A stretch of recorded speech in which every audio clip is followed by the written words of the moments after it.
Hello and नमस्कार दोस्तों, मैं रेहान शर्मा एक बार फिर आप सभी लोगों का स्वागत करता हूं अपने चैनल पे। हम लोग फिर आ गए हैं एक नए टॉपिक के साथ। दोस्तों, देश के सबसे अमीर इंसान रिलायंस इंडस्ट्रीज के चेयरमैन मुकेश अंबानी, एशिया में भी उनसे ज़्यादा दौलत किसी के पास नहीं है। दुनिया में मुकेश अंबानी 13वें सबसे अमीर आदमी हैं। उनकी दौलत और लाइफ स्टाइल की हमेशा चर्चा होती रहती है। अगर हम कहें कि वह भारत के सबसे ज़्यादा कर्जदार आदमी है तो आप यकीन नहीं करेंगे। ब्लूमबर्ग की रिपोर्ट के अनुसार मुकेश अंबानी देश के सबसे ज़्यादा कर्जदार आदमी भी हैं। उनका एम्पायर इतना बड़ा फैला हुआ है कि कर्ज के लिए बिना वो अपना व्यापार नहीं कर सकते। एशिया के सबसे अमीर आदमी मुकेश अंबानी पर बीते वित्तीय वर्षों में 4.5 गुना कर्ज बढ़ गया है।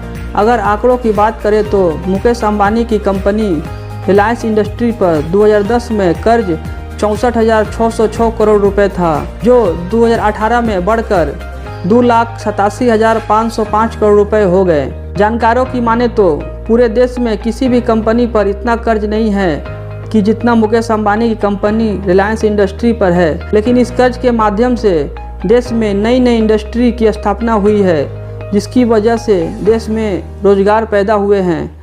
ऐसे में बैंक और सरकार दोनों मुकेश अंबानी की कंपनी पर भरोसा दिखा रहे हैं। 2010 से 2014 तक कैसे बढ़ा मुकेश अंबानी का कर्ज, हम बताते हैं आपको। अगर साल दर साल के हिसाब से मुकेश अंबानी की कंपनी रिलायंस इंडस्ट्री पर बड़े कर्ज की बात करें तो वित्तीय वर्ष 2010 में रिलायंस पर 64,606 करोड़ रुपए कर्ज था। अगले वित्तीय वर्ष में मुकेश अंबानी के कर्ज में 20,000 करोड़ रुपए के इजाफे के साथ कर्ज 84,152 करोड़ रुपए हो गए। इसके अगले वित्तीय वर्ष में करीब 8,000 रुपये के इजाफे के साथ कर्ज 92,447 करोड़ रुपए हो गए। इसी तरह से 2014 तक रिलायंस इंडस्ट्री का कर्ज 1,38,758 रुपये हो गए। इसका मतलब यह हुआ कि 2010 के बाद के 5 सालों में मुकेश अंबानी के कर्ज में 2 गुना से ज़्यादा का इजाफा हुआ है। मौजूदा समय में रिलायंस इंडस्ट्री को छोड़ दे तो मुकेश अंबानी के पास 55.3 बिलियन डॉलर यानी कि 3.83 लाख करोड़ रुपए की संपत्ति है। खास बात यह है कि मुकेश अंबानी की संपत्ति में 2010 से लेकर 2014 तक गिरावट देखने को मिली थी।